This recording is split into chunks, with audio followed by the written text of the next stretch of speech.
Hi everyone, welcome to FC.Liverpool. It's all about Liverpool, it's all about everything Liverpool.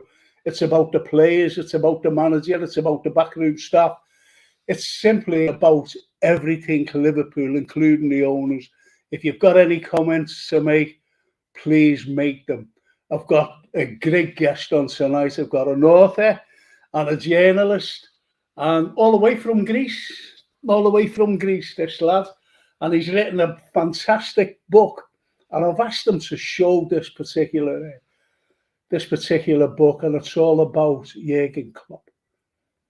Jurgen Klopp, the socialist one, which is a great title, by the way. You know, when you come to think of it, the social one, the social one, which he is. He's a great socialist, is Jurgen.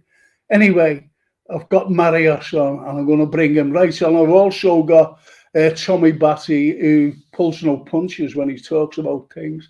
So I've got him on, and there's our friend here, Marius. Hello from Hello Greece. there, how are Greetings you? from Athens. I'm fine. I'm fine. What about you? That's great, Dad. I'll tell you something. I stream a lad. He does like a walk and talk. It's more political, and his name is Alex Christoforou, and he's a smashing fella. And I was Yeah, looking yeah, at yeah, it yeah. We today. talked about him. Yes, I know the Yeah, the name. thing. I Yeah, don't know yeah. many things about his work, but I know the name. I have heard his name. Yes. Well, honestly, Marius, well, I was watching him today, and he does this outside broadcast, he did whatever, and he's talking, to his little camera. And the next a couple it was, and an American couple of all people, they walked up to him and said, "Hello, Alex. How are you? You're off the Durand." Oh, it's brilliant, absolutely brilliant. So it's a good thing, to think that you're over there in wonderful Greece, Athens. Yeah, That is one of yeah, the first democratic society on the yeah. planet. Exactly, You exactly. gave Yes. us everything. You gave us you know, Aristotle. You gave us Plato. Plato's one of my favourites, by the way. Absolutely brilliant. So you gave us all this wonderful stuff. Thank I'm you. going Thank to you. bring in Tommy Batty now. And We let's have a just, real problem in protecting our history, but yeah, okay. That's something really bad in Greece, but okay, it's a yeah, that's it. problematic here. But Hello, Tom. anyway, oh, sorry. Hello, Marius. Pleased to meet you. Nice to meet you. Nice to meet you all. Right, so listen, Marius, have you got your book handy there, to Yeah, show yeah, yeah. the people, Hello. the social one? Say And hello to people. Yeah, this is my book called The Social One. It's about Jurgen Klopp. Why Jurgen Klopp was a perfect fit for Liverpool. Yeah, oh, this was the Greek version before the right, English one. okay. Yeah, there are two brothers here. Yeah, So then here it is the English one, and the one that is in the is published right now. Yes. yeah. Oh, that's great. That where can we get it on Amazon or where? Yeah, yeah. You can find it on Amazon and order it, and all over the world. It's worldwide shipping, Oh, Uh, okay, but you okay. can also find it in many big Bookshops. bookshops. Yes, like Yeah, I don't know. I can't say them, but the yeah, Waterstones and all these yeah, kind of yeah, things. Yeah, yeah. W.H. Oh Smith. well. Yeah, of course. But if you are abroad, not in the UK, you can order it from Amazon. Yeah, I think most people buy them the from publishers are Amazon Pitch now. Publishing. I have to say and to refer it. Yes. I think most people buy them from Amazon anyway. Yeah, yeah, So exactly. And then this is it's something that just it's all it's publishers told me. When you need to post something about your book, do it through Amazon. It's better. It's more easy. It's easier for the user. Yes. yeah, of course, of course. It's just one of those things that Liverpool fans, anything at all to do with Liverpool, especially Jurgen Klopp, because Jurgen Klopp is one of the is one of the greatest managers that we've ever had. He is one of the greatest managers. But we'll be going into that a little bit more later on, Marios. We'll be talking more about Jürgen and the season that's just, we haven't finished the season yet. And I just want to know, your opinion, if we can get into four or whatever. And the likes of Tommy Batty, he's a big red. He's a massive red also. And we've got massive reds who are looking in, by the way. And the likes of Steve Evans, who turns around and says, "Yes, I saw his message right now, evening." Yeah. Oh, so you can see the message. Well, that's no problem. So listen, Marios, I'm going to start with you, saying that you're all the way over there in sunny Athens. Yeah, it was raining today, I have to admit. Yeah. Yeah, I know. Something rare to go. Yeah. Funny enough, Alex said it's going to start to rain. He said it was nice and sunny this morning, but it came out. He said it's starting to rain now. So I do know that. So listen, you're a big red yourself, right? You're a big red. Yeah, of course. When I was 11 years old in 2004, and I have to admit that I'm a lifelong Panathinaikos fan. So, watching Olympiacos losing was always a happy place. Our house was always a happy place. So, when Steven Gerrard smashed that stunner, it was a quite emotional time in our house. Yeah, I can still recall the picture of my father banging the kitchen's door, celebrating. Yeah, but that was the first time I felt something for Liverpool. Yeah. But it was not the fact that Olympiacos lost. It was the seconds after Steven Gerrard scored.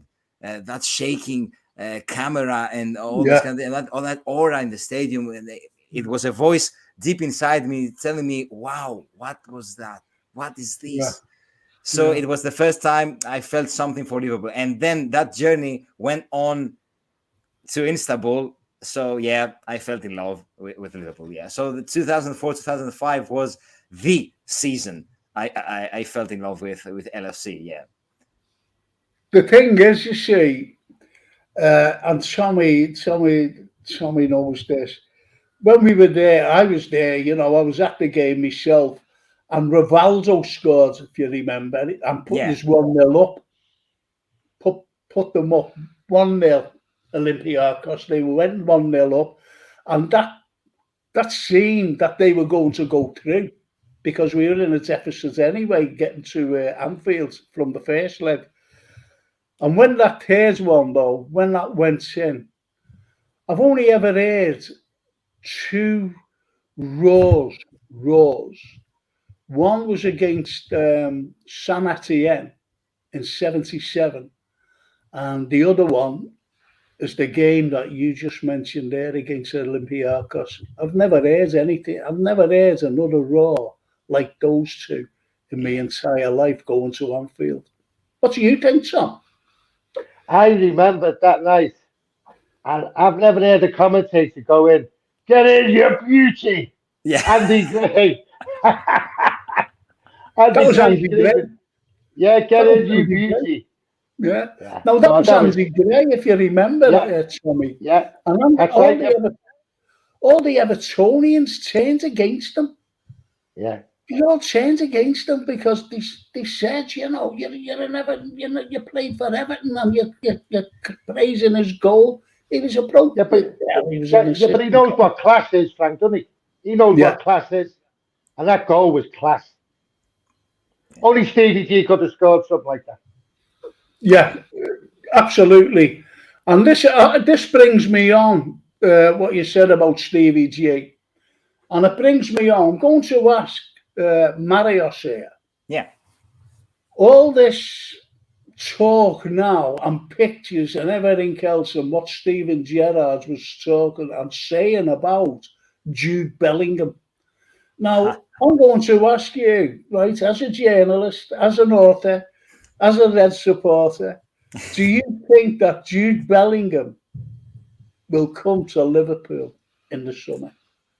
Yeah, I heard a lot about, there is a kind of roller coaster. Yeah, Jude Bellingham is close to Liverpool. Then, Jude Bellingham is not so close because of the economic power of Real Madrid and City and all these kind of things. But I think Phil Thompson said that. I don't remember that. Whatever happens in the price tags and all these kind of things, Jude Bellingham will end to the club he wants, not to the club with the biggest economic power. I think that I have the feeling that yes, yeah, he will come to us. It's not only the fact that he's close friends with Jordan and Trent and all these kind of things, but I think it helps, of course.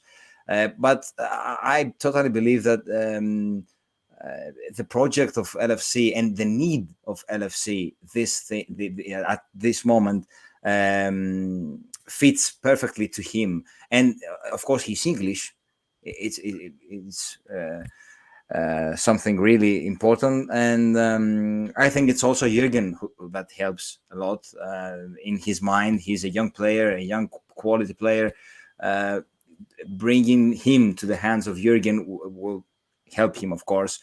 And I think because many people say many things about the project of LFC, I think that we are not in a so bad situation as it sounds. I think that we are in the same position as we were in 2018, when we had the quality, we had the potential, but we were needing some investments in the starting lineup to be in the next level. So it was Van Dijk, it was Alisson, Fabinho, and all this kind of. So I think that we're in the same position. We have really big quality in the squad. So if FSG and Klopp can work together to rebuild the team with some investments, particular investments, I think this club will be again LFC. LFC. Okay. So this is why I think that it's a project really interesting for a player like Jude. And yeah, of course, that the fact that he's friends with Trent, with Hendo, Klopp, and all those kind of things help. Of course, it helps. Okay, so it's my feeling as a fan, and of course that he will come to us. So you're saying, really, like myself has said, millions of others have said, Tommy said, and everybody else who's been on the show have said, on the podcast, have said that it's the midfield that's been brittle all season. And the midfield has to be placed. Yes.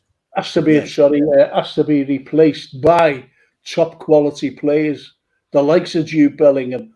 Here's who I'd like to see, because we're not going to buy loads of Jude Bellinghams to fill in the midfield. But I'd like to see the likes of Declan Rice playing alongside him, and also that Nunes lad from Wolves. Yeah, I'd like to see him in our midfield. I'd like that. But it's whether we get them. It's whether we get someone to play alongside Jude Bellingham, because Jude Bellingham will not fix the whole of the midfield. Of course, yeah, of course. I think with Jude Bellingham, Stevie G must have an influence when he speaks to him, because he looks up to Stevie, like he said it the other night. I can't believe I'm standing next to him. But I think with Jude Bellingham, Jurgen Klopp will build his team around him. He will be the player who he goes on from, but he needs to get him, in my opinion. He will build a team around Jude Bellingham. As you said, Marios, then we go again. Yeah, exactly. Yeah. But if he doesn't, if FSG hold back, which they've done, Tommy, you must know as well, Marius, they've held back on investment. We've bought one midfielder in 4 years. Think about that. So whose fault is that? Is it the backroom staff? Is it Klopp himself? Because he must have seen the deficiencies in midfield, especially on the penultimate day when he said to the journalist, "You were right, I was wrong." and he brought in a loanee who's played 13 minutes. I think Jurgen Klopp must take some criticism over the buys, because most of the buys have never been off the treatment table. They get injured and they're out for months. But that's just unluck. That's just bad luck. But I mean, don't get me wrong, Jurgen Klopp to me can't do no wrong. But he must take criticism sometimes. He's there to be shot at. And when we performed like we did against Bournemouth, Wolves, Brighton, he's got to take some stick for that. Even though the players were just abysmal. Yeah. That's why I think he must have had a word with FSG, in my opinion, that he said, look, we're broke. The team is broke. We have to fix it now. And I think Jude Bellingham will be the start of that process. And he will build a midfield round Jude Bellingham. Not all multi-million-pound players, but good players who become better. Yeah.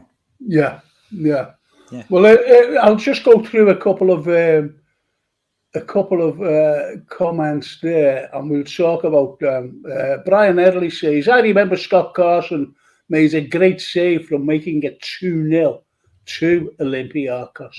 And he's spot on there, because he did make a fantastic save. Soulboy Fran, he says, Bellingham said he wants to keep improving. There is only one manager to do that for him. And obviously, that's Klopp himself. What do you think, boys? Yeah, I totally agree with him. Yeah, me too. Of course. It's something that it's the specialization of Jurgen to help young players go to the next level. Yes, of course. And I think this is something that will play a crucial role in the decision making of Jude. Of course, it is a kind of project. Yeah, it's a part of project. Jurgen is a part of project. It's the manager of project. So there's a big possibility to come to Liverpool only for Jurgen, of course. It'd be great to see him with that smile on his face again. Because when you look at him now, he hasn't had it for a long time. Yes. You're going to see him, because when he's like that, the players play like that. When his team plays well, he's jumping all over the place, banging his chest. And we want to see him do that again. It's something we experienced in the 2021 season. We were bad also, but it was a crowd that was missing due to coronavirus, of course. But he was not that expressive. And the next season, when the crowd came back and Liverpool came back to the level that we were used to, that smile was back on. Yeah, of course, I love it. You can't beat that smile. Yes, exactly. No, you can't beat the social one, Well, it is. When he's come out and said wonderful things, it's a little like Shankly when he used to come out with all his socialist values, actually. And and Bob Paisley, this is a unique club and a unique fan base. This is what Liverpool's all about. And unfortunately, I have to say this, the owners have actually split the fan base right down the middle. They've actually split it right down the middle, because the ones that are on, against the owners have all said it's because of lack of investment. All they're interested in is profits for them, because there's the new stand now, and they've gone against what the stand was all about, the new Anfield Road End stand, the Anfield Road End stand. And he's turned around. They've turned around now, and they're selling like I don't know, more corporate boxes, more corporate seats to these people. And I think there's only like 1,000 or so that's going to the ordinary fans like myself and Tommy and yourself, Marios. So what do you think of that? And this is the fan base, you see, and they're saying, this shouldn't happen. They're exploiting us. Yet the fans who support them, who support FSG, say They're not football fans, they're businessmen. I don't understand that philosophy coming from them. It's business. But everything's a business. But you should improve relationships with the fans, the fan base. And, try and help them to get these tickets, not to give them to corporate people. We're the fans. Corporate people Totally from agree with all over.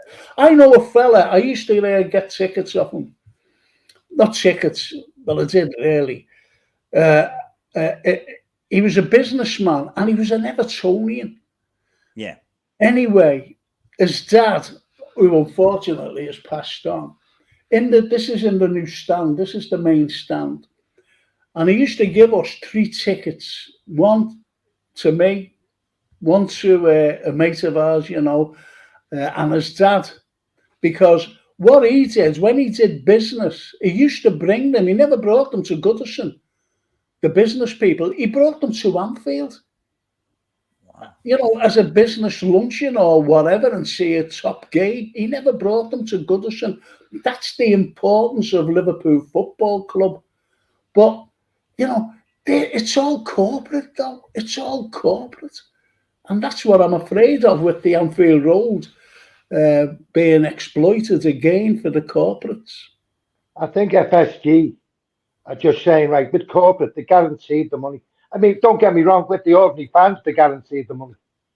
But they're just looking for the business people because they're businessmen.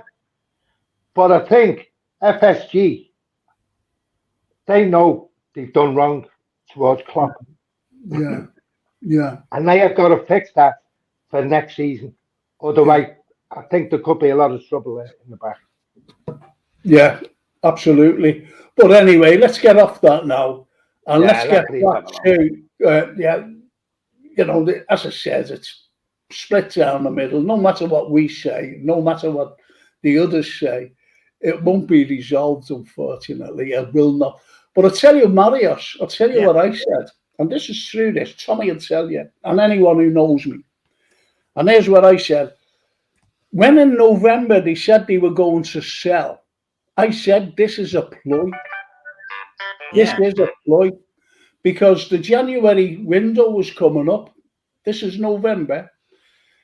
And if they said we're selling and people believed it, they just turn now to the new owners that hopefully were coming in and say, well, they will buy, they're leaving the owners, the FSG, alone. So they wouldn't be under any pressure to bring anybody in. And I said, after the window, we'll see another statement coming out. And I was vindicated because they came out right after, a week or so after the window shut, and they said, we're not selling.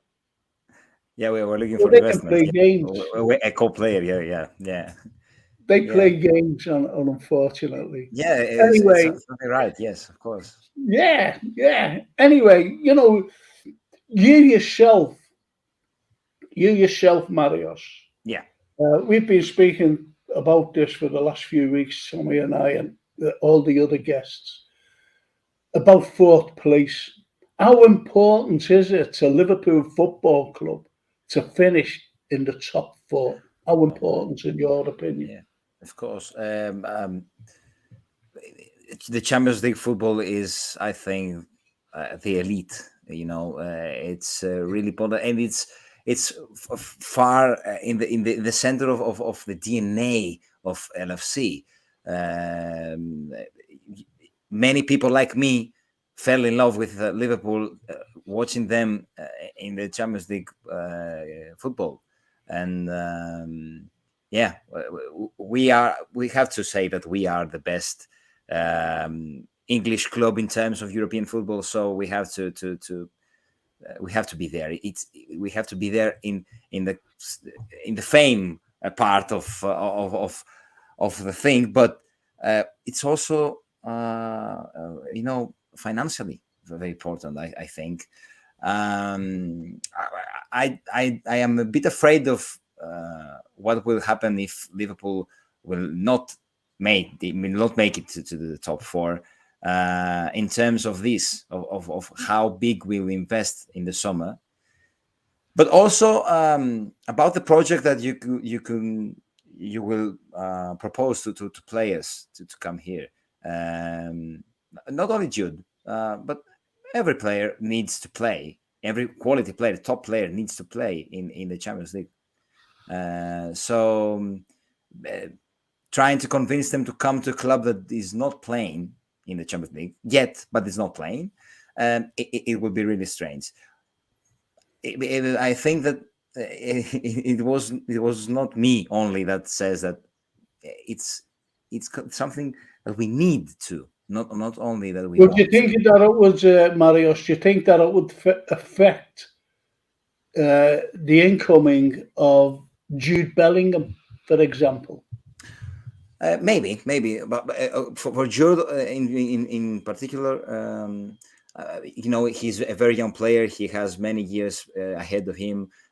Maybe he will end up to us anyway. But for players in the age of 25, 26, maybe it will be something that will stop them to come to Liverpool, because they will think, okay, this is my best age. This is my chance to play in the Champions League. I can choose another club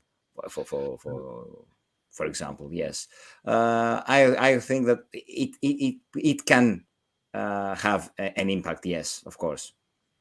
Well, there's a Stephen Snape says FSG's track record speaks volumes.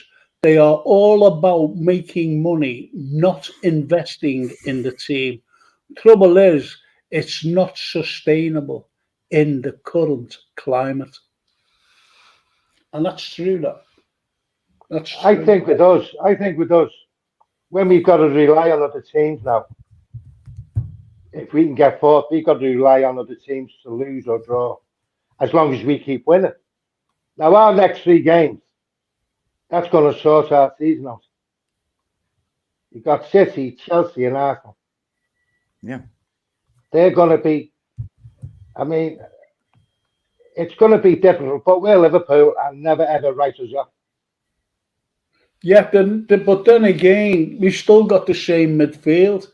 And we've got this young kid who was, a revelation, young Betetic. Yeah.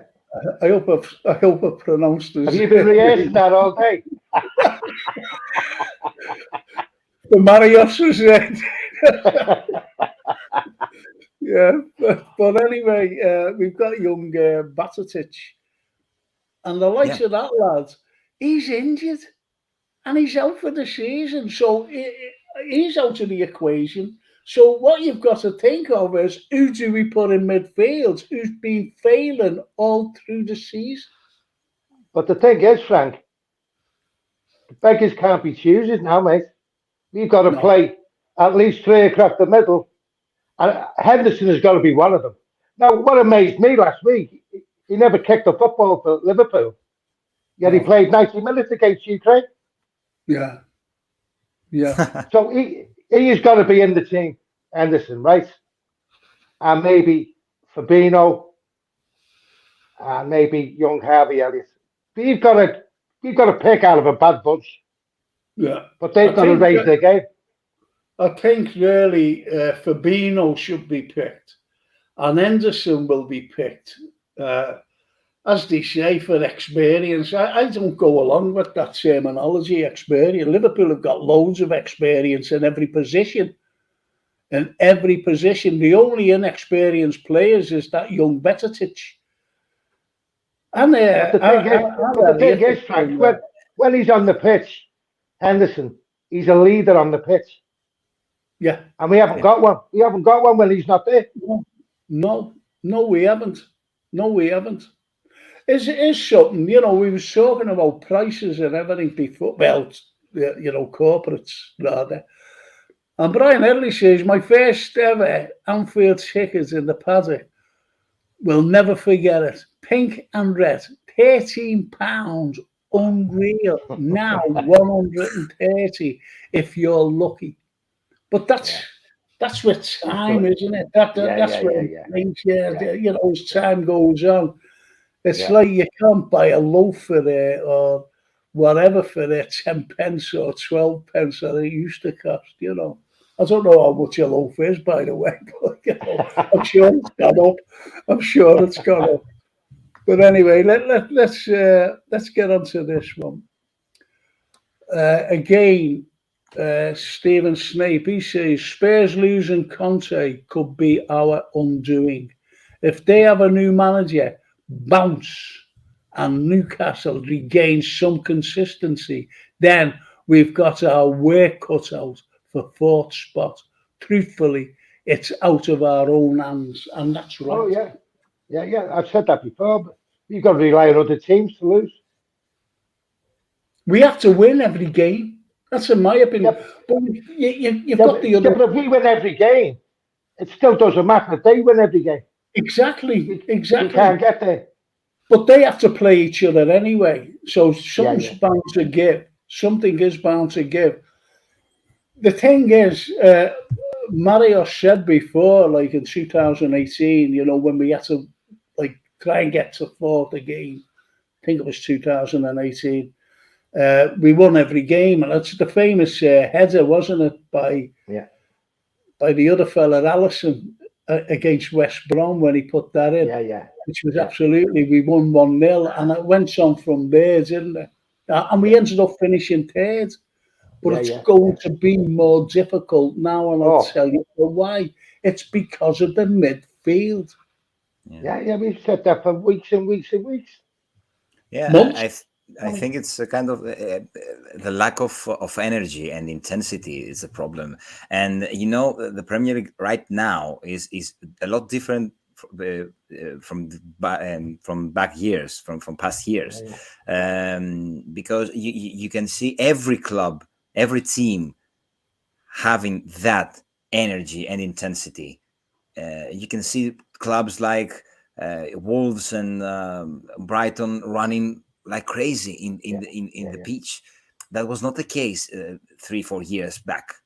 It's different. So Liverpool are now lacking energy, are kind of growing up older team with less energy, but at the same time the league is much greater, much more energetic.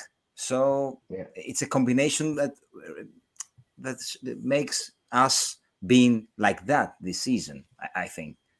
That's where you see other teams have moved on. The likes of Brighton, Wolves, Bournemouth. Yeah. We haven't. Our midfield has gone backwards, if anything. Yeah. And as Frank said, we have bought one midfielder in the last 4 years, and that's Thiago, who is injured always. Well, so boy, Frank, has anyone got Alexa on there? No, it's. I can hear it. I can hear it. And Soulboy Fran says, if FSG don't invest heavily this summer, it will be their downfall. Yeah, I totally agree. Yes. Yeah, totally agree. Oh, come on, lads. Singing, Frank. He's singing. Alexis singing club. He's singing because he's going to become a granddad. Yeah. I can hear it now, clearly. I can also hear it, yes, of course. Can you? Oh, yeah. It's not me. It's not me. That's great. Anyway. So what do you think? What do you think of the if FSG don't invest heavily? And it's not just like invest, but he makes the point of heavily. So what do you think of his particular comment there, Soulboy Franz? I think FSG, as we all know, the business, and he's made a hell of a lot of money out of Liverpool Football Club. So I think in their own hearts this season, they know they have to invest. They've got to build that team. And if they don't, well, it's their downfall, and I agree with them. Yeah. But I don't think they're stupid enough to know they can't stop. They've got to support Klopp now. Never mind over the last 4 years, they haven't done it. They've got to support him now. And if And that's Jurgen Klopp even, is worth his salt, he should go to them and say, "This is what I want." Yeah. and that's Stephen Snape says there, Henderson can't do 90 minutes. I wouldn't rely on him too much. No, I mean, don't get me wrong, I'm Henderson going to can't do it. find out I'm sorry about this. I'm going to find out this music's real. I'm going And to all I turn can hear you the off. drums going now and everything. I'm going to turn you off a minute, Tom. Oh, okay. Tommy, it's you. It's guilty one. Yes, the guilty one. It's you, Tommy.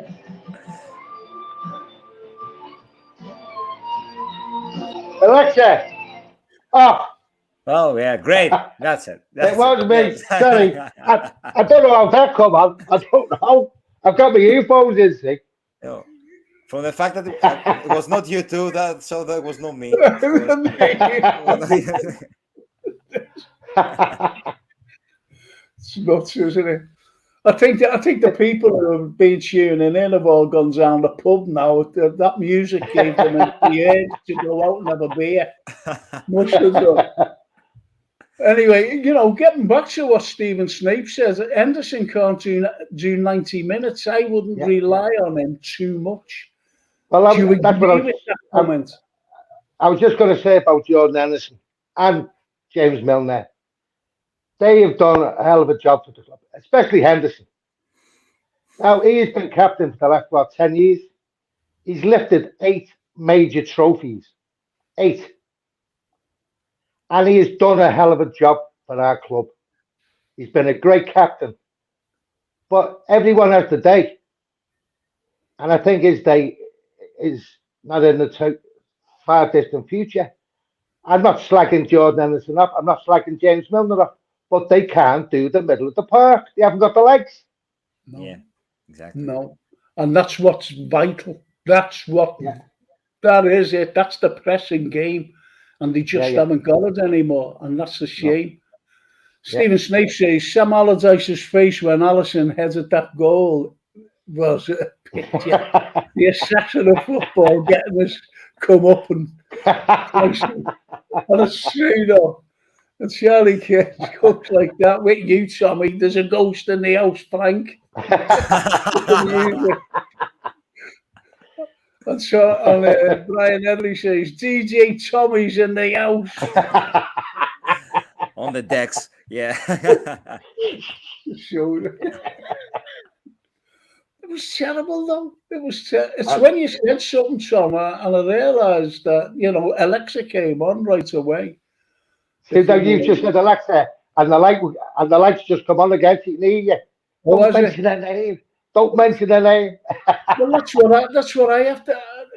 I was doing, and I was just doing my ordinary show, and all of a sudden the music came blaring out. So I always turn now, the Alexa off, the Alexa off. It's worse when you come in drunk, and she comes on, and you say, "I'm not talking to you." Have a big argument with her. This is anyway. Let's get back to these. Van Dijk has a nightmare for Holland. He is done. Tommy's right. All great servants, but have had their day. What do you think of that? Yeah. As Virgil van Dijk had his day? I don't think so, personally. No. What do you think, Marios? Yeah, first of all, Holland is in the same group with Greece. Yeah, so yeah. I don't agree. I think that it's a bit unfair for Virgil. Of course, he has not the season we are used to from him. But I think that it's a kind of combination of things. And you talked a lot about the midfield. That I will use it here also because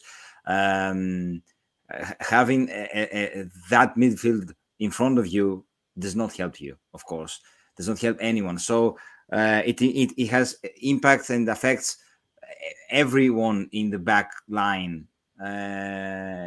Also, Trent he has received a lot of criticism, and yeah, of course, for fair reasons, but it's a lack of energy, and it's the bad performance of the midfield that doesn't help him a lot, because Trent was not so good in defending also in the past, but we had a midfield that was running a lot, covering and all this kind of things, so it helped him go in front and make football.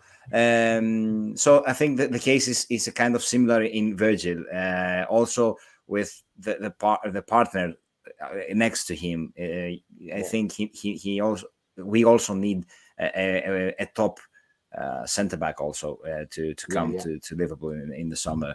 So I think it's a bit unfair for Virgil to say he's done. It's hard. He come back from a horrendous injury. Of course. Horrendous injury. And I agree with Marios. When you've got a midfield like we've got, his head must be battered. Well, the thing is, he's exposed. Everybody's exposed. That was a word I was thinking of, but it was coming in my mind in Greek. So he exposed. That's the word. Yeah, thank you. But that's the point. That's the whole point. And I'll tell you who else is exposed with the midfield: the forwards, because they're not getting the balls that they should be getting. And there's Mo Salah. You know, every time he gets the ball, three opposition players are on him, and yet he's still our leading goal scorer. He's a phenomenal. He's a phenomenal. He's a machine. He's a goal machine. And some fans want him gone. Which I can't get my head around. You know, get rid of Virgil, get rid of this and get rid of that. The only players I want to get rid, the only players are out of midfield that I want to see gone. Really, only midfield, and that's it. And let's build the midfield up with top quality players, and you will see a different side next season. Yeah, exactly. Because you've got the forwards. Our forward line has got no problem. No. And when the back sorted out, that would be great. It's, as you said and Mario said, it's the midfield. We need a midfield. Once we get that, the team will be back to where we were. Because the midfield protects, you know, the defence not only protects, but it also feeds the forwards. And as Stephen Snape says, moving players on is paramount to the squad to evolve. And that's absolutely spot on. And we have to move them on. And it's no use becoming too loyal. Look, I bring this fella up all the time, and people say, oh, you must hate him, you know, whatever. I don't hate anybody.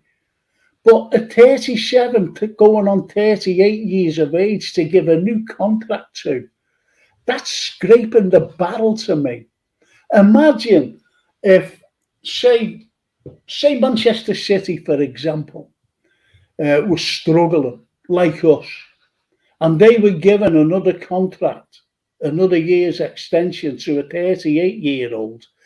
We'd turn around and say, well, they're scraping the barrel there if they're giving another contract to a 38-year-old. And that's just my opinion. We were talking about Jurgen Klopp before, and I love the man to bits, but I think he's got an affinity with Endo and Nelly. I think he just loves them two guys so much. He doesn't want to see them move. He wants them to stay there, and I hope they do stay there in the background. But for me, they're not good enough to play on the pitch. No. And as Stephen Snape carries on and says, for me, Virgil has still got what it takes. Although Canete is helping him out massively of late. Oh, sorry there, I couldn't see. Although Canete is helping him out, massively of late, and he's right. And And Canetti's when we get a decent midfield, you'll see how good Canetti is we'll see how alongside good Virgil. everybody is. You'll Yeah, just yeah, see the form evolve again. yeah, You'll see the forwards, because they press at midfield press, and they did. If you're looking at, let's say Salah, Gakpo, Nunes, for example, running at defences, and yeah, our lads pressing the midfield, pressing the likes of Jude Bellingham, the likes of yeah, Declan Rice, the likes of that Nunes lad, do I want? I'm just saying those three. yeah, yeah, yeah, If they come, could you imagine the spaces yeah, that'll open up for those lads? yeah.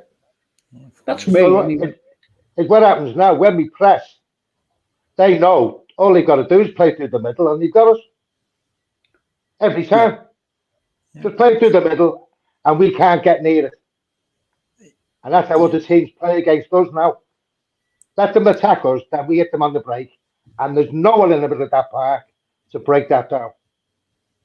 Yeah, and you can think about the first 15 minutes against Real Madrid when we were pressing like crazy, Yeah, and the yeah, scoreline was 2-0. If we could continue like that, we would be through.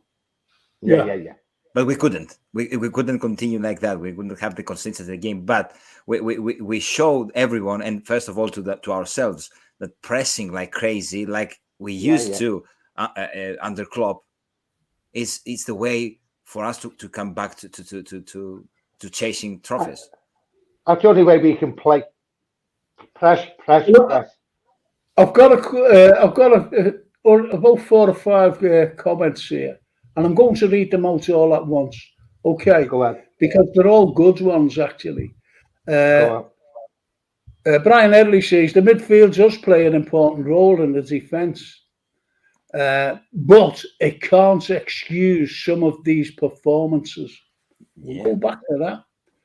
And here's one from Stephen Snape. We've missed Diaz. Yeah. His industry goes unnoticed, but that lads is a grafter. But that lads is a grafter. His comeback will feel like a new transfer. Yeah. Exactly. Absolutely. But we'll come back to all this. Yeah, I read that he came back to training this week. Yeah, he's back in training today. God, yeah. But I don't think he'd be ready for the weekend. I think they'll give him they might give him a little run out, as a sub. I don't know. But I think he'll be ready in the next week or two for a full game, or even, 45 minutes. That's just made up.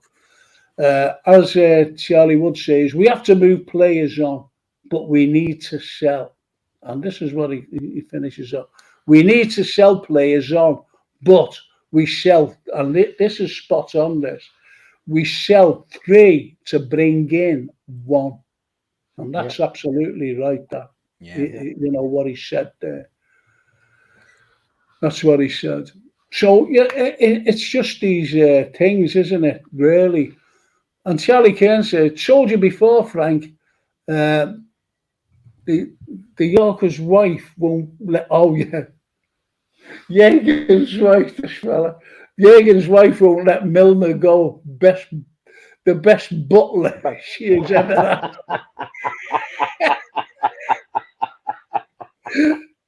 It's great,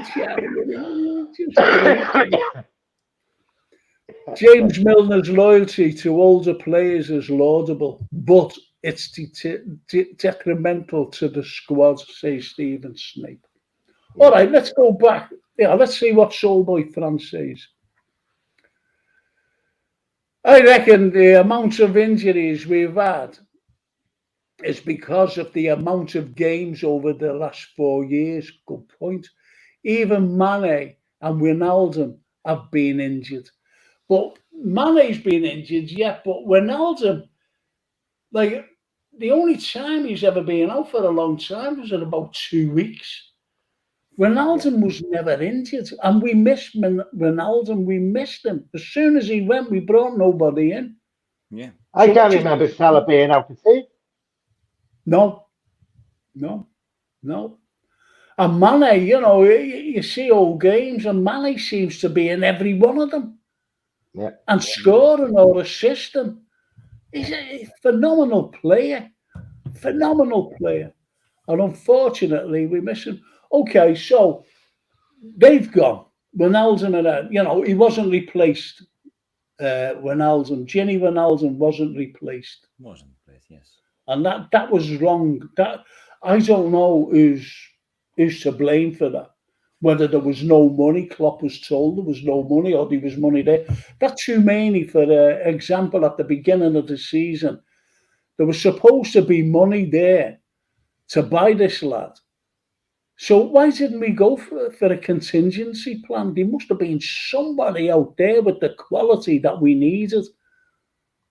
And there's only one man who can answer that. There's only one man who can answer that, and that's Jurgen Klopp.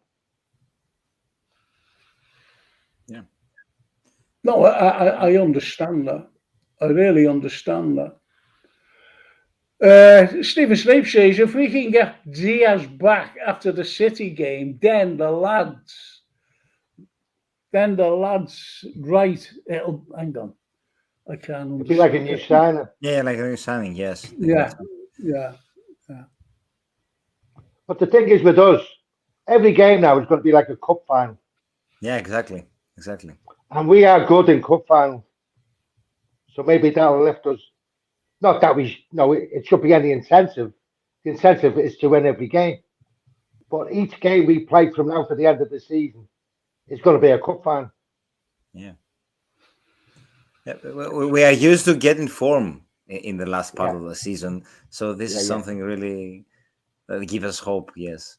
Yeah. And the thing that we have nothing else to do this right now. With no Champions League, no Cup, no everything. Just make it to top 4. Concentrate on the league. Yeah. Maybe it will help, of course, in the mind wise. Yes. See, Stephen Snape says it's got nothing to do with us. This really about Ginny. Ginny broke his leg, which will keep him out for an extended period. But as you say, he wasn't replaced through being short-sighted, I reckon. Breaking his leg is something different from the injuries we were talking about. Yes, we were talking about fitness injury. You can see players like Fabinho this season being slower, he's a slow motion. Yeah. My God, yeah. And a friend of mine told once that it's like the car. The car is not. It's not about how many years it has been passed from his construction, but how many kilometers he has run. You can think about Fabinho. He's 31, but his kilometers, his game, and his energy needed made him look like 35. Do you believe with all this psychological, warfare that's going on between some fans? Really, you've got to blame all the games we played and whatever. There's let's take Mo Salah, for example. I think he played more games than most of these lads who were playing. Because he went through the African Cup, didn't he? He went right through that during the break where he had to go on, right through. And so, therefore, he ended up playing more games than any of them. And look at him, he's still super fit. He can still run and run and run today. Yeah, but Mo Salah is a entirely different kettle of fish. Exactly. He's a different class. He's a beast. Yes. He gets kicked, he gets punched, he gets bad, and he just gets up and smiles at them, and he keeps going. If we had 11 like him in the team now, we'd be pretty good. Well, as Brian Edley says, I'll let you talk about. I'll have to make myself a cup of tea off. Do you want one, Ollie? Do you want one, Marius? Do you want a cup of tea? I'll make you a cup of tea. No, I still have a can of Guinness. Okay, Brian Edley says it's going to be the away form. It's been dreadful.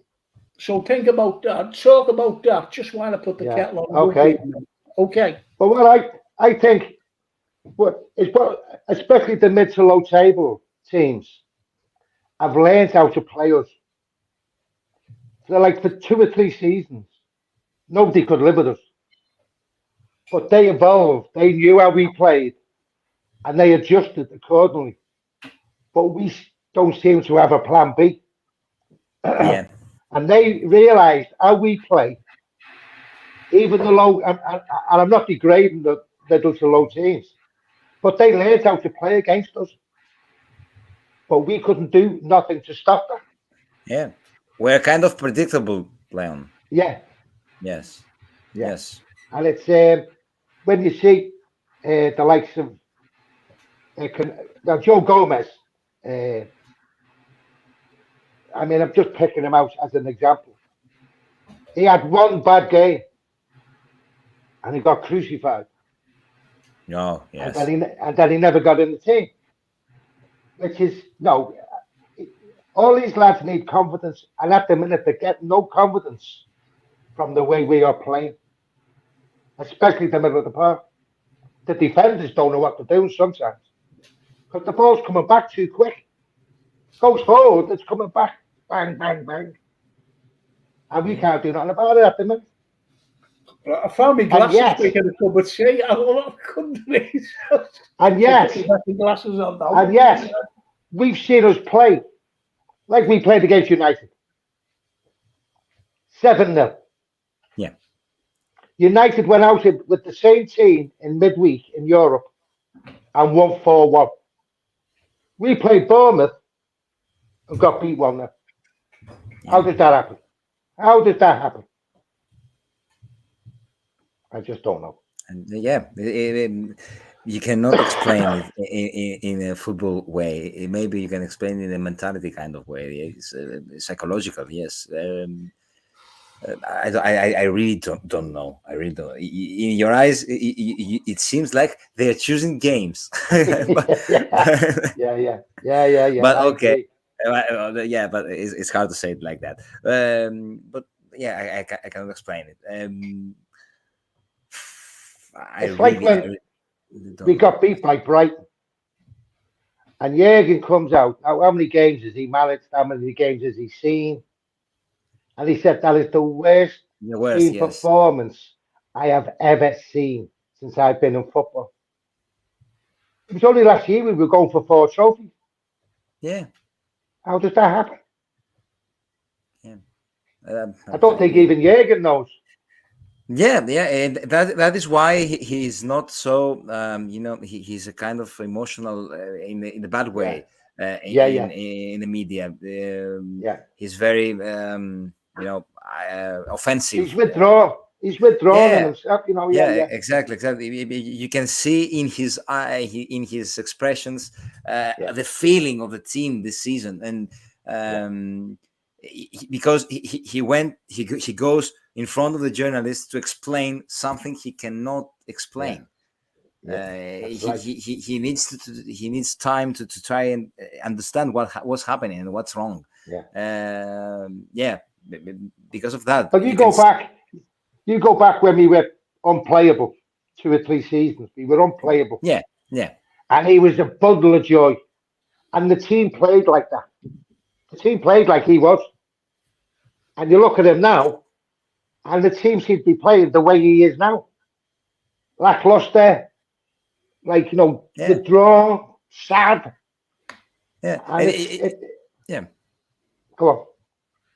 This kind of Jurgen, it reminds me Jurgen in January 2021, where with the streak of losses. I can't remember six home losses. 6 on the trot. Yeah, 6 on the trot.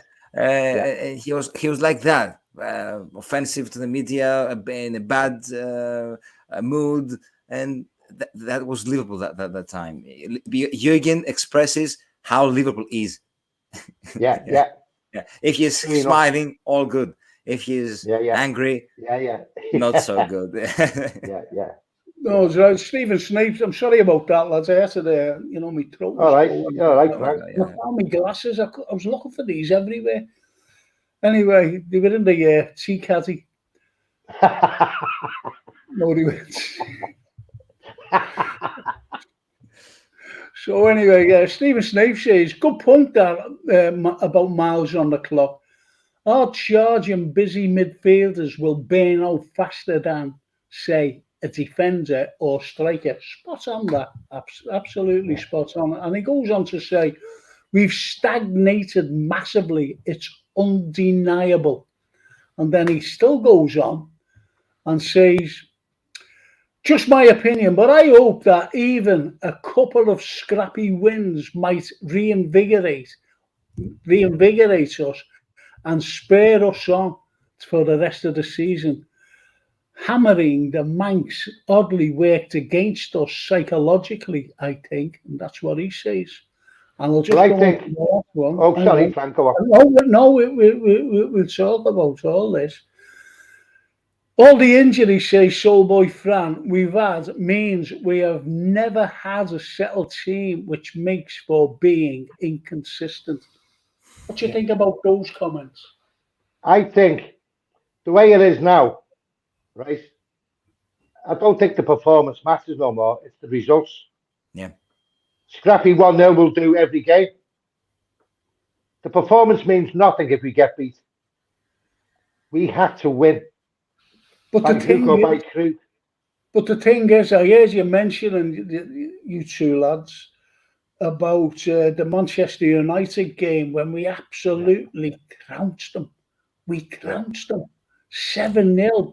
That was their biggest loss to Liverpool in history, and our biggest win against them in history.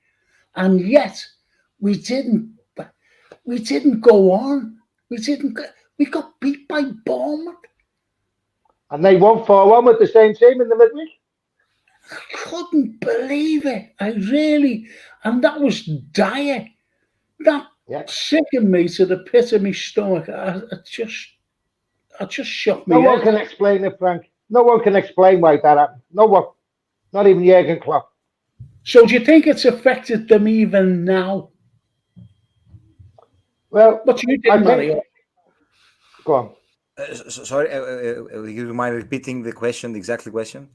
Oh, okay. The question is, when we beat Manchester United, when we were beaten by Bournemouth. Bournemouth, yes. And it's something. Do you think that it's affected them even today, psychologically? This is the story of the season, we won Manchester City back in October, and we were thinking, okay, let's go on and let's build on it, and it's time to change, to go on and fix it. Then we won, I think, West Ham United, but the performance was not so good, and then we lost at Nottingham, and we're back, okay. So I think the inconsistency is the story of the season, and the most sad is that it does not come as a surprise. If we win, if we beat City on Saturday, and whatever comes next will not come as a surprise. But you can wait for everything. You don't know what to expect with Liverpool. Many friends of mine that do not support Liverpool tell me, "Oh, you have 3 games in a row against City, Chelsea, and Arsenal. Oh, 0 points." And I am kind of, you never know with Liverpool.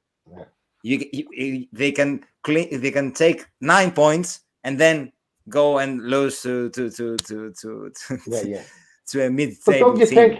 Don't you think against the top teams who play football, who like to come out and attack you, we play far better against top teams what we do against middle to low teams. I mean, I'm confident that we can beat Man City. I'm confident we can beat Man City Yeah. No problem. Yeah, me too. Yes. I don't know why. I don't know why. No, I don't think anybody does. It's something that you cannot explain because that's something we were talking before, that we have shown that we can do it if we want. We can play and we can win. The problem is that we don't show the consistency. We cannot It play. depends what Liverpool turn up. Yeah, it depends on the day, how they will wake up in the morning. I don't know, really. It's really strange, Yes. Um, And as Charlie Cairn says, which is another factor in Liverpool's season, and every other season, to be honest, are these early kickoffs. Because he says, what about the 12:30 kickoff? Well, it's just Sky, isn't it? No, they pull the No, strings. no, it's not that, Tom. We always seem to do badly with an early kickoff. Even last season and the season before, we always but don't Sky dictate. Don't Sky dictate when the games are on? Yeah, no, it's not the point, Tom. What I'm saying is Liverpool always seem to play badly when there's an early kickoff. And it's been going on throughout the years. And this is what he's picking up on, Charlie. He says, what about the 12:30 kickoff, lads? That's what he's saying. Well, if you look at it like that, it's not looking good for us. But the way I look at it, when the players go across the line, it could be 10 o'clock at night or 10 o'clock in the morning. Yeah. It's a game of football. They've got to win it. Easy as that. Yeah, I totally agree, because it seems to be these early kickoffs, like even commentators have said Liverpool don't like early kickoffs. They've said it, time and time again. And that's why Charlie Cairns has come out and said, what about the 12:30 kickoff? Because we don't seem to do well. And let's hope that Manchester City are the same. And don't forget we're playing that main road. But as you said, Tommy, we do lift our games against, the top teams rather than, because we went out against Bournemouth with an attitude of, let's just get the ball, we're going to win this. Yeah. That was the attitude. That was the attitude. And we done not with it when we got it. No, absolutely. But no one can explain that, Frank. No one can explain how bad that was. And I think what Marius said before as well, it's well within, even you, Tommy, it's well within us to beat Man City. That's the frustration with us. We can trounce anyone on our day, but then complacency seems to set in.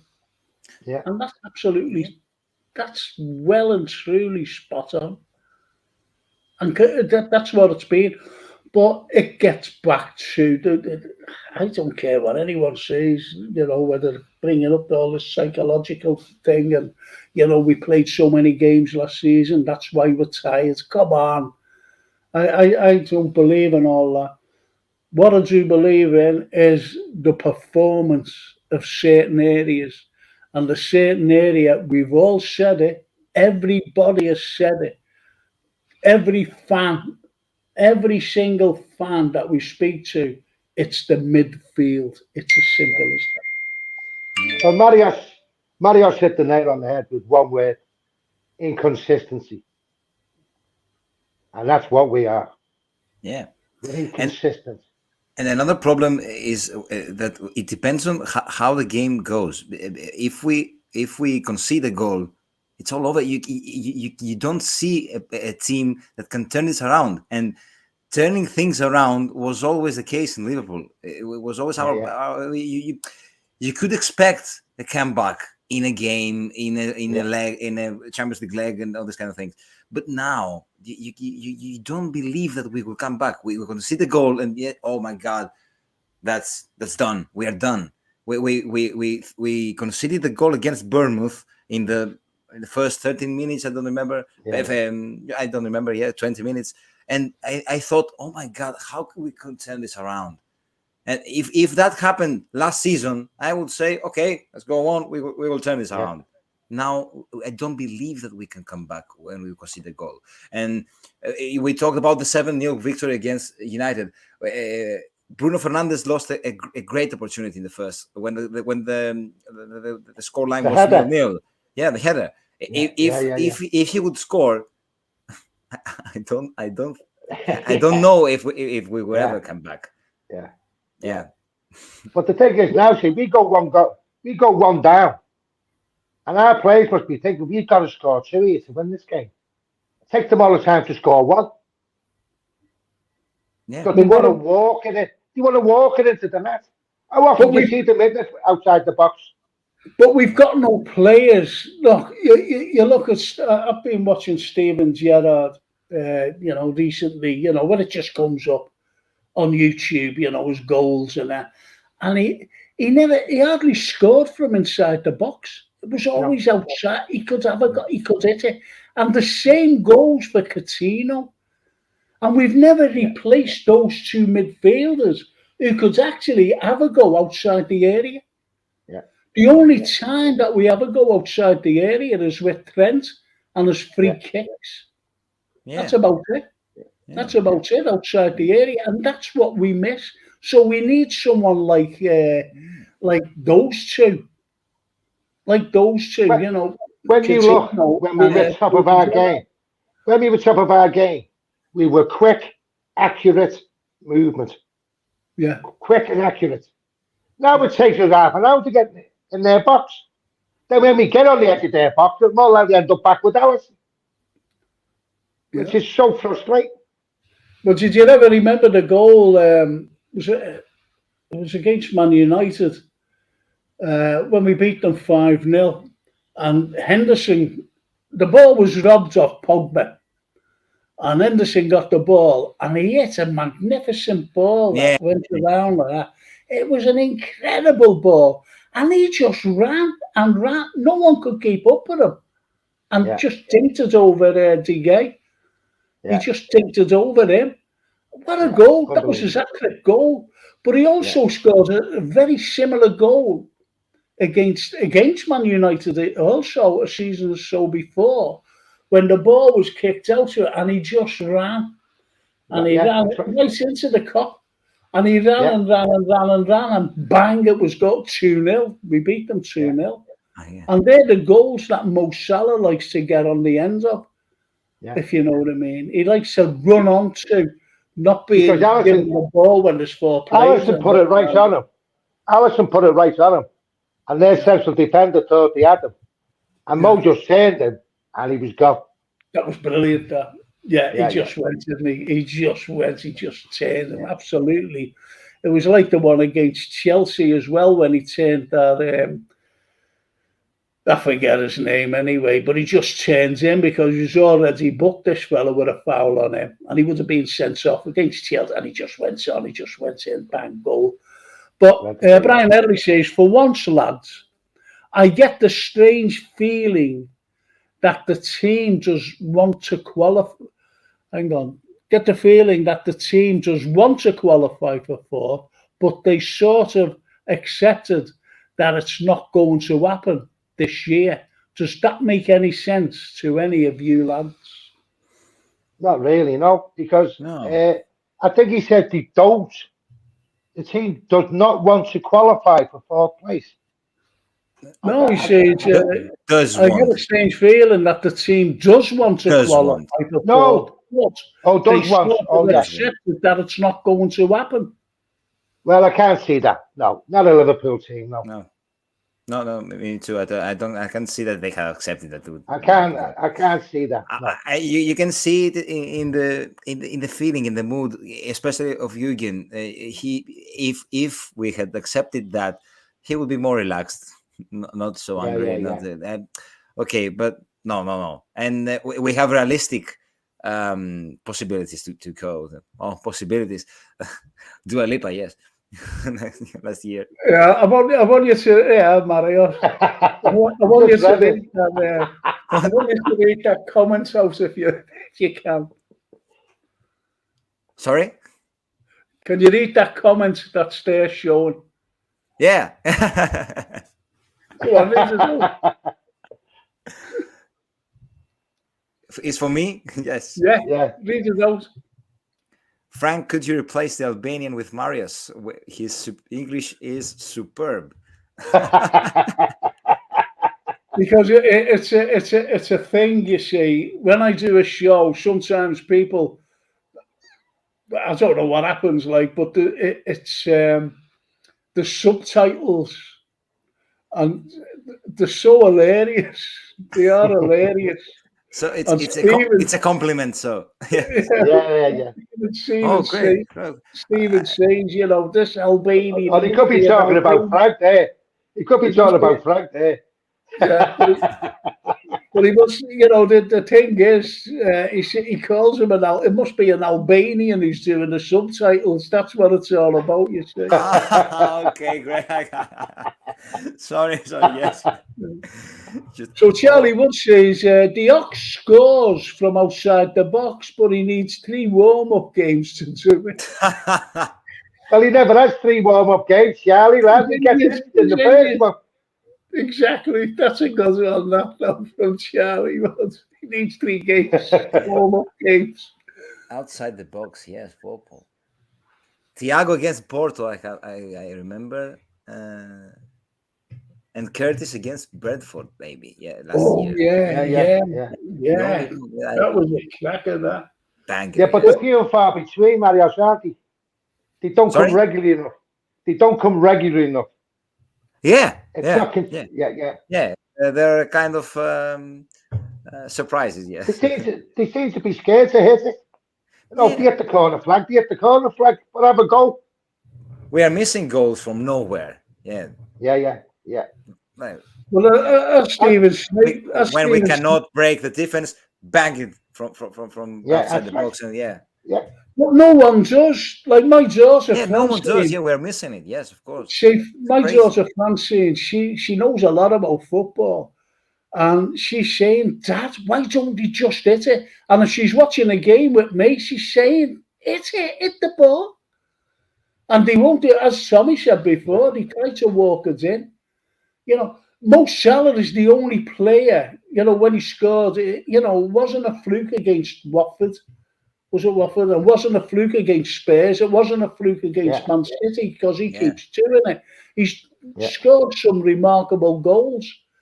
And I think, I don't know, it's so frustrating, as people have said, and you've said now, about not having to go outside the area. And as I mentioned before, there was only 2 players who did it, and that was Steven Gerrard and Phil Coutinho. And there's only 2 players. There's only 2 players who I love inside the box. Mo is one of them. Yes. And Bobby Firmino was the other one. Yeah, Bobby. Some of the goals Bobby scored is unbelievable inside the box. All right. Well, let's see this. At our best, our passing was quick and incisive. Now we're ponderous, and teams get behind the ball and snuff us out. Yeah, that's another good comment. Spot on that. That's another good comment. The only it was a goal. Hang on. The only one who has a goal from outside the box is Harvey Elliott. Yeah. And do you remember that goal against Brighton in the FA Cup? Yes. Yeah. And he just hit it, didn't he? He just hit it. Bang, get him, the lad. But you know, it's these things that happen through games. I'm going to ask you now. I'll just read this out. If you shoot from far out now, it's classed as giving up possession, says Brian Headley. Well, I don't agree with that. Which is a good point. No, because, I mean, you hit outside the box, it could take a deflection. It could hit somebody and go in. It doesn't matter. I mean, we lose possession anyway when we try and walk at it. So we can't win. No. I'm going to ask you, right? And this is a thing. And I'm going right over to you, Marius, and then you, Yeah. Tommy, and I'll answer All right, lad. myself. The players, you know, we've got players. We've been going on about the midfield. We're not going to get rid of any forwards. We're not going to get rid of any backs. So, who would you like to see go from midfield?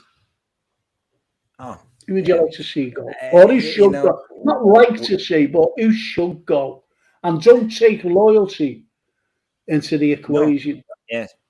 Yeah, I think that it's time, and it is time. We all know that it's time for Ox and Nabi.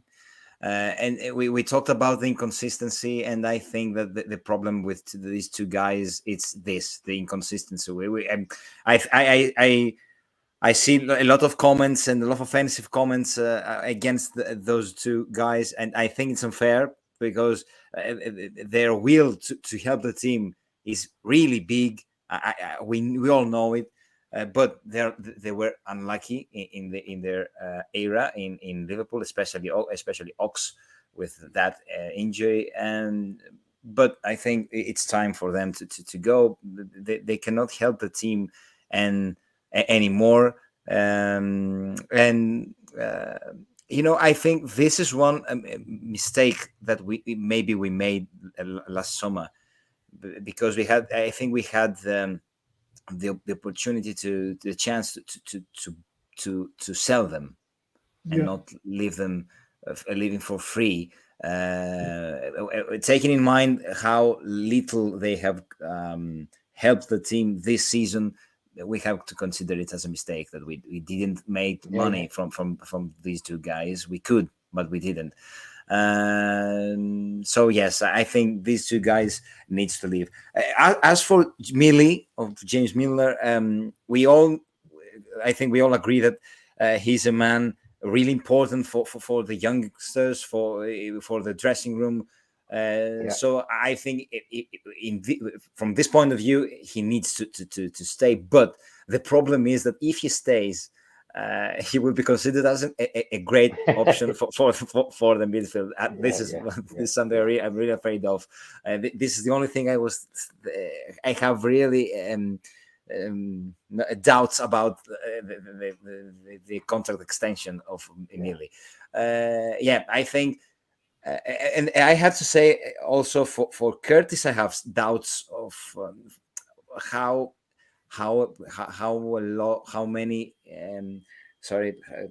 much improvement is ahead of him. I think he's a kind of player who is not improving that with this rhyme we were waiting, we were expecting. He's in the same level for the last 2 years, maybe.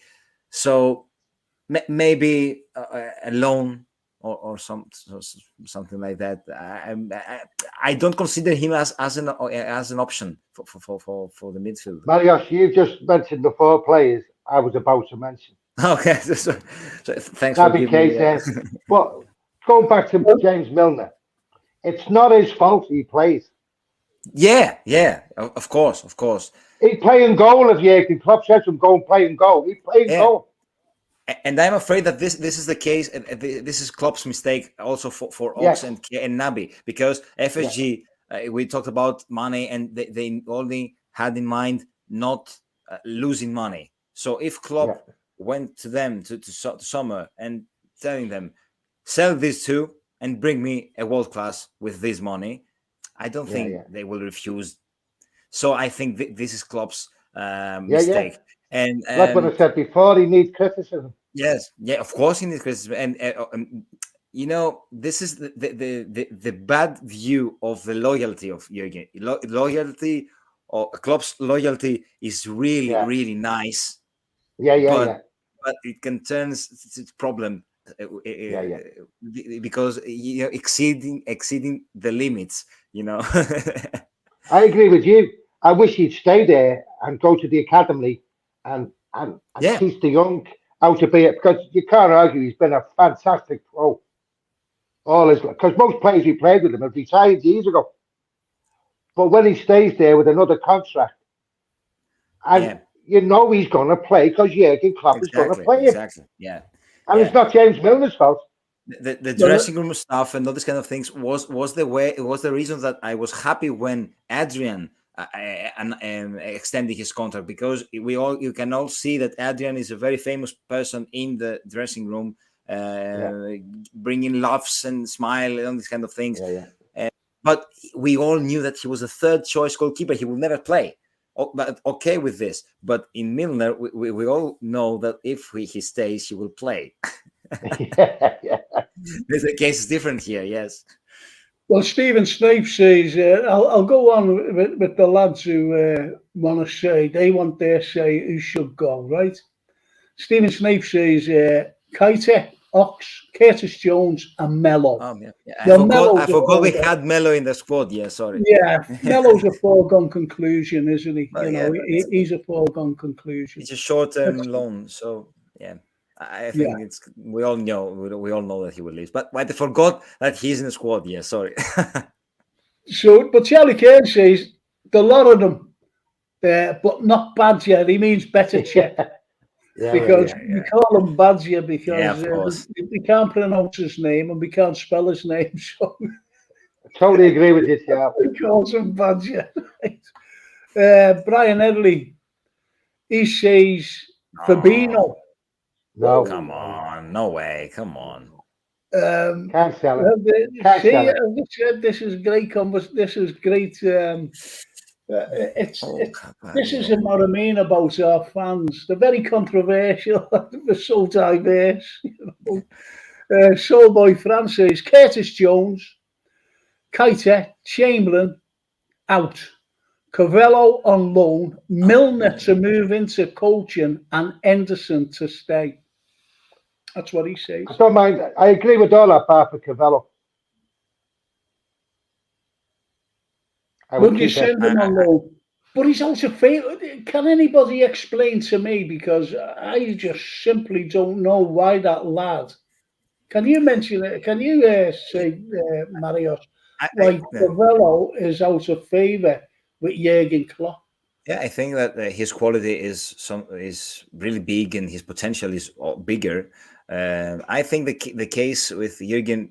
Look, Jurgen has a big demand from his players to defend. So I think that this is what he's working on with Fabio. He as I have read, I have shared. This is the only thing that he needs much more improvement in his defending. So with the season turning like this, he thinks that he cannot help the team at this moment because of this. But I think that his quality is much bigger than we but right now, and he's one of players that he can make goals from nothing. Yeah, I totally agree with you. So not seeing him getting chances, it's really frustrating for me. Yeah. The only thing I have read there, yes, it's that he's not defending the way Jurgen wants. No. No. But there's even talk about Harvey Elliott's not being, at the level that we need. There's been lots of talk about that, from fans, whether you agree or what, I don't know, but there's a lot of fans who actually say he's not at the level. We need better players to evolve. I think they get disillusioned when they're sitting on the bench, young, fit lads who can play. Yeah. And he sends James Milner. And it's not James Milner's fault. They're sitting there and they send the 38-year-old guy up. What must they think? The thing is, as well, I quite get your point there, Tommy, because we've spoken about this, because we actually phone each other up, don't we, Tom? Yeah. And it was the face, on Trent, if you remember, on Trent, you know what I'm going to say, when he was replaced by Milner, and he was sickened. He was absolutely sickened. Yeah. And Well, And you wonder if that's in the Reds. They're sending an old man on yeah. for a young, fit lad. There's a young, fit lad sitting on the bench who can play football and score goals. Yeah. And they're sending James Milner on, which is not his fault. Well, there's a good point here, Stephen Snape. FSG's model needs to sell to recoup wages before they buy. 4 or 5 departures are needed at least, primarily in the middle. Remove the sentiment and start evolving. And I've got to... Couldn't agree more.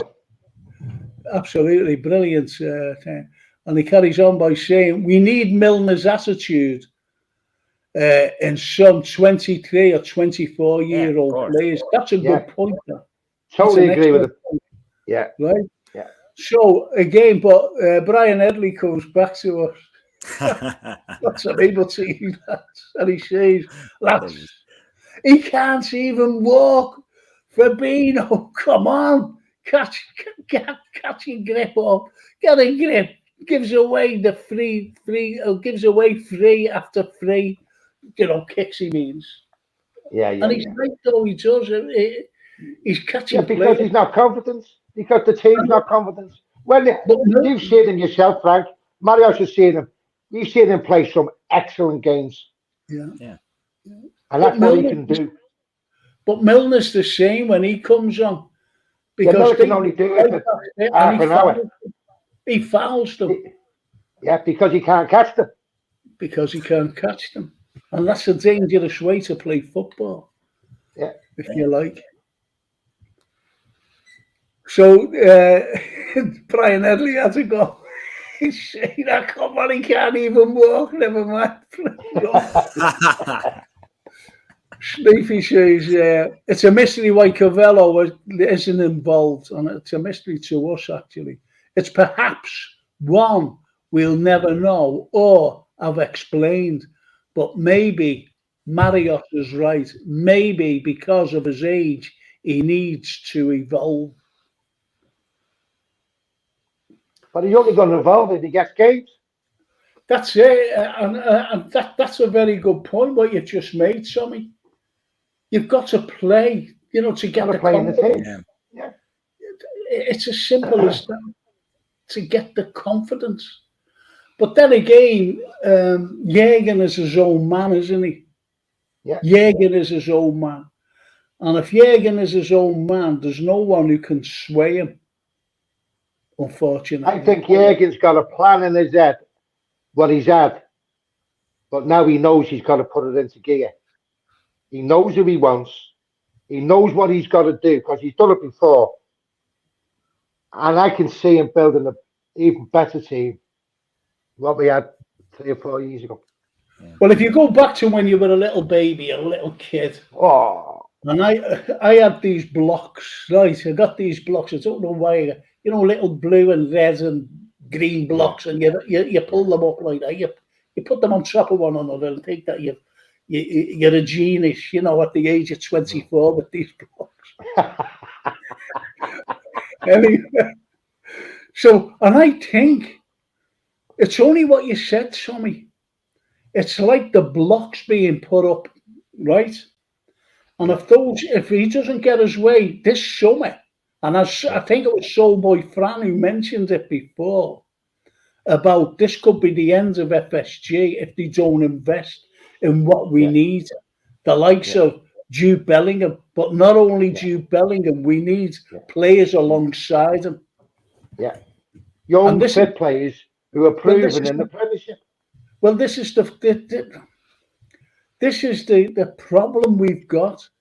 If we just get Jude Bellingham, he's not going to solve it. No. Because we've still got the players around him that are finished, in my opinion, humble opinion, they're finished. They can't even start a game, can they? Or if they do start, they can't finish a game. So they can only play 40 to 45 minutes each half. And that's Henderson. And that's the other fella, Milner. They need to be replaced. It's as simple as that. Yes. Yeah. Anyone can see that. Anyone can see that. Yeah. Talking about Carvalho and Ellie and the criticism of the youngsters and all these kind of things. Jürgen needs to protect the talent of these players, bringing alongside them top class players. Because you talk about the criticism against Harvey. Harvey is playing in a problematic team. It's a problem. We need to fix it. We need to make him feel confident and perform the way he can. So this is the case with Bajcetic also. We are in March, and if we were thinking before Christmas that the 18-year-old Bajcetic will be injured and it will be a big problem for Liverpool, it would be crazy. But it is. Crazy, It is. He's injured, and we will say, "Oh my God, he's injured."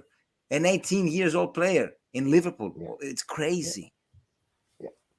So we don't. We need to help these talents with the likes of him and Jude Bellingham, and I'd like to see Mount there. All right, I agree with Frank. Yeah, you build your team around that group of players, and you can only improve.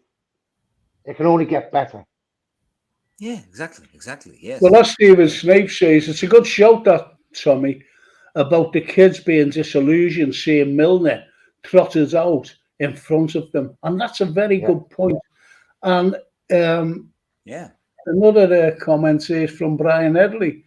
It could be another FSG excuse because one £6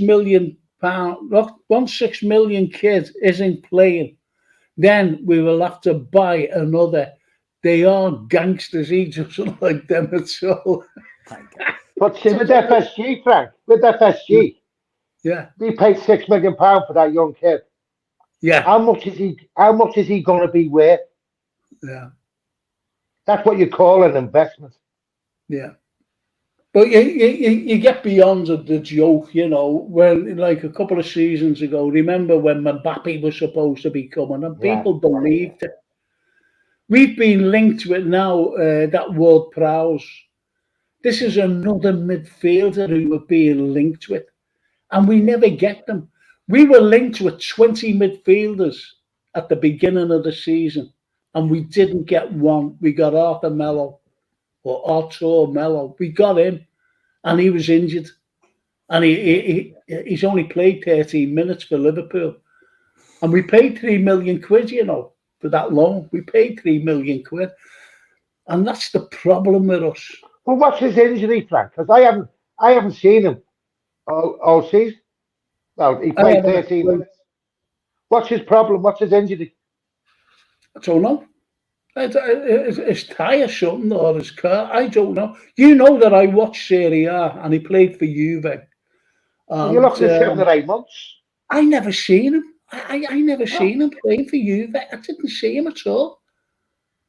And I remember Liverpool playing when we played Barca and beat them 4-0. He was actually he came on in the second half against us, Arthur Melo, and done nothing. The only time, I'll tell you where you can, how you can get this, right? Remember watching us on the telly, right? And the ball was over in the corner, and the referee, hang on, Milner had the ball at his feet, and he was, he's on his knees, and two players were trying to get the ball off him, right? And the referee blew the whistle. Arthur Melo was one of the Barca players. I really don't remember that. Oh my God! The first and last time he kicked the ball at Anfield. Well, I'd just like to know what's the matter with it. You're looking from the start of the season to now. What's the matter with the lad? What's the matter with him? I mean, you're not even out that long with the leg break. No. You break your leg, you're back in 3 months. He must have broke his head, his back. Well, it's the same with Thiago, isn't it? It's said, isn't it? Thiago won't be, he's not being considered, they don't think, for the weekend. And now he's still injured. And this is he's got a thigh injury. He had a tightening of the thigh. like Henderson had, remember?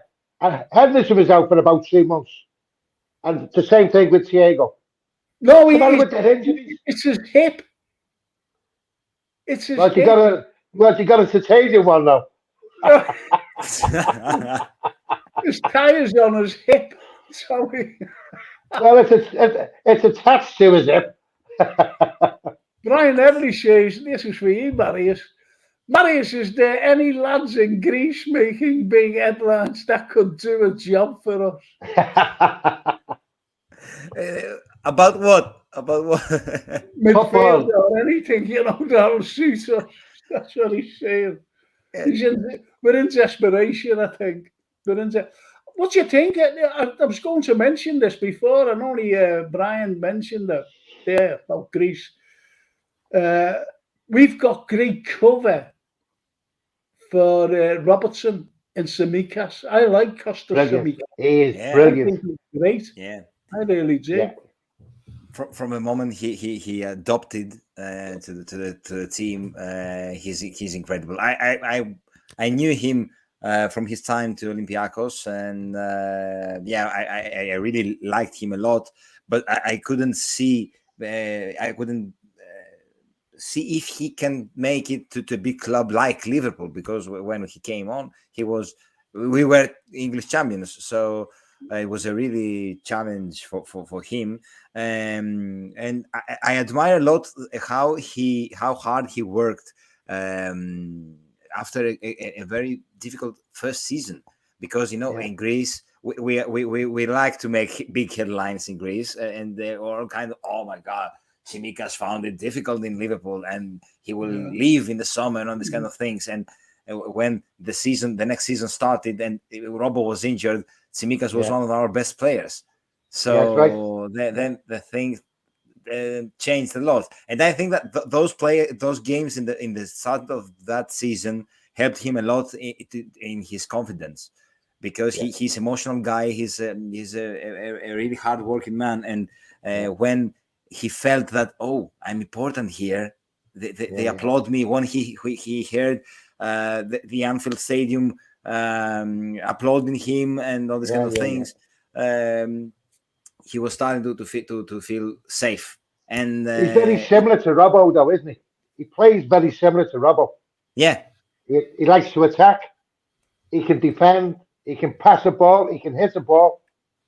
Yeah, exactly. And he has this energy and passion.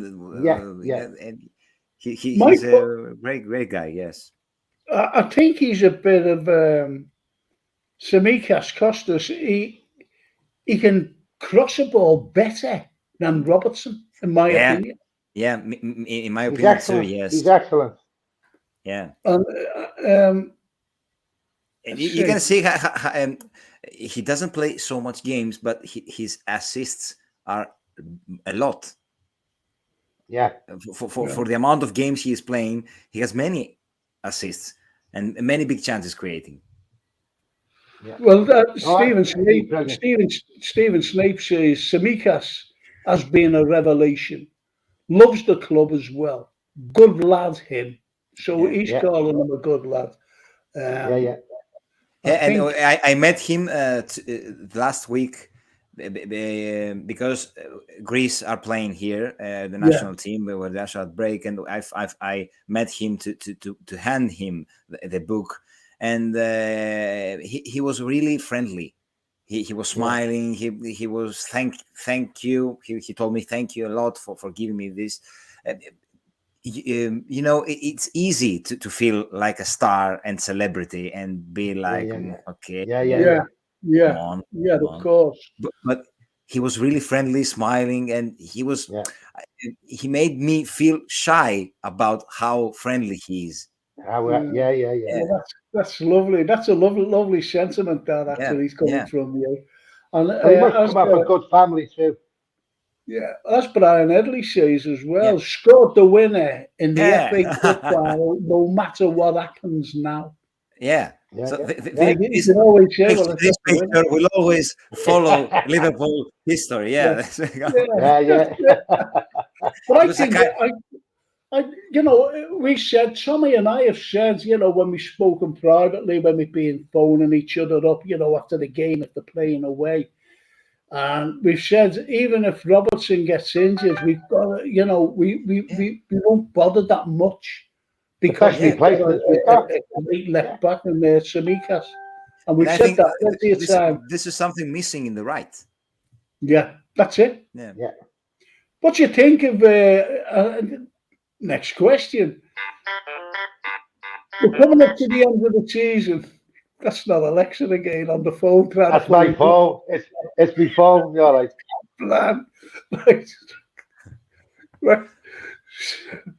Coming to the end of the season, and whether we get fourth or whether, I don't think we will. I'm being honest. I'm not being negative. I'm never negative about our club. Do you think Milner's there now? Stick him right back and put, or even Samikas, stick him right back and put Trent in midfield and see how it goes till the end of the season. How about that? I'd rather have Samikas right back than James Milner. Yeah. But, what do you think of that idea of sticking Trent in midfield to see the end of the season? We spoke about this loads of times, haven't we? I think he's aching to go in the middle. So no reply, boys. Just what's your take? I think Jürgen will not make it. Yeah. No, he won't. He won't. Yes. But he haven't do it just to see it, to see how it will work. Nothing to lose. Yeah, and I think that as the team works at the moment, Trent is always exposed, and that does not help him and his reputation also. Because you think about Trent Alexander-Arnold this time. And you don't think about the great moments of Trent. You think about, oh my God, how bad defender is. Oh, the ball's crossing all the right and all these kind of things. And I think this is something really unfair for Trent. Totally agree. I think it's passing. I don't care who's in the Premiership. No one can pass a ball like him. Yeah. Maybe his defending needs to be looked at where he needs to be covered. But no one can pass a ball like him. No one can pass a ball like him. And that's the problem, because he's not, again, it goes back to midfield because there's no one covering him. They haven't got the legs to cover him. And that's the big problem. And that's why people are moaning about, we can't defend or whatever. And he was even left out of the England squad. Well, I was made up, to be honest. I don't want any of our players to. Now, here's... I think he needs a more free role. I believe he needs a more free role. Well, did you see the game? What game was it, Frank? We were talking. He was everywhere, bar right back. He was centre forward. He was central midfield. He was left midfield. He was right midfield. Nowhere near the right back. He was everywhere. He was everywhere. I forget what game it was. So I think it was the Bournemouth game. Was it? Yeah. I think it was that game. Yeah. Showboy Francis should never sign anyone from a Serie A after the Aquilani. Samikas injured on international duty, by the way. Yeah, last night in the back. But I have read that it was not so serious. Well, that's good. It was a friendly game against Lithuania. So he was injured in the 13th minute, I think, and he walked all out. Yeah. Did you read that comment there?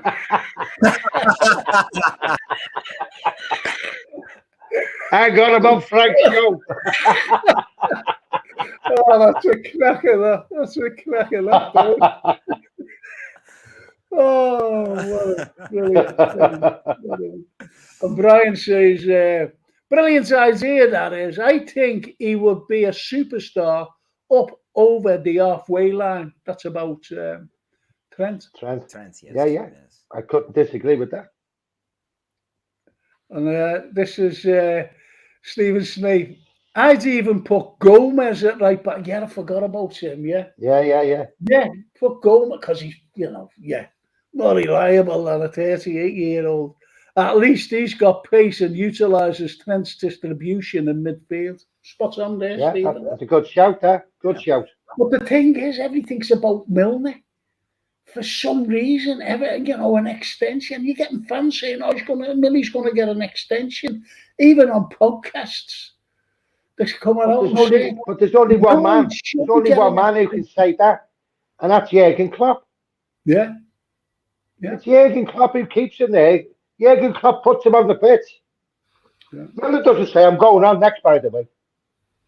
But Jurgen puts him on. But that's the way it is. Yeah. And I'm gonna ask before we wrap up our lovely time together, I'm going to ask Marios. Have you enjoyed it, Marios? The podcast here, the chat. Yeah, of course. The time it was flying. Yeah. We are close to 2 hours, and I think we are not have not completed 1 hour. So yeah, of course, it was great. It was great, and when I started feeling a lot confident about my English, It's better than mine. It is. I felt better and I enjoyed it a lot. Yes, of course. I really think it was quite an honor, quite a pleasure, and I'm sure we will meet each other face to face or something. Yeah. So will you come on again anyway? Before the end, you will come on again, won't you? Surely. Yeah, of course.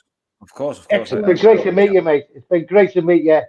Yeah. Thank you so much. Thank you so much. So, and what we will do, what Jason, the producer, will do, he'll have your book up, say like on one of the corners. He'll have us up, in each podcast. That's it. We'll have that up. We'll have us up. We'll have that up on each podcast, and we'll advertise it for you. Is that okay with you? Thank you. Of course. Thank you so much. Thank you so much. It's an honor. Oh yeah, it is all this. Let's see what these are saying now. I'd like to say Yamas to Mario. Yamas is cheers.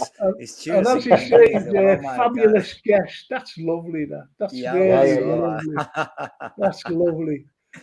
Marios, Tommy, Frank, brilliant lads, absolutely brilliant. Cheers, lads. Thank says you so Brian much. Edley. That's lovely. Cheers, Brian. Lovely.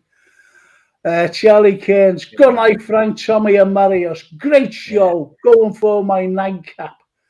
His nightcap is a glass of scotch. And Stephen Snape finally says, been a brilliant night. Marios, your English is delightful. Oh, thank you. Yeah. Thank you. How's that? Thank so you everybody's. So I will feel more confident now, like Costas in the second season. Yes. So exactly. I'll be in touch. I'll go on that link, with Jeff and everything else, and ask if you'd like to come on in a week or two. Is that okay with you? Yeah, of course. Okay. Yeah. I've just got to say to the lads who listen to this and come on, and my show or the show starts or the podcast starts on Thursday at 8:30, not 8 o'clock.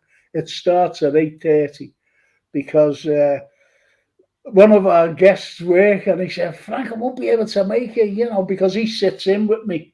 He actually sits in with me, Ian Golder. So the show starting at 8:30, and we'll see our regular guest, you, Tommy. But I'm in the pub. Can it start at 10:30?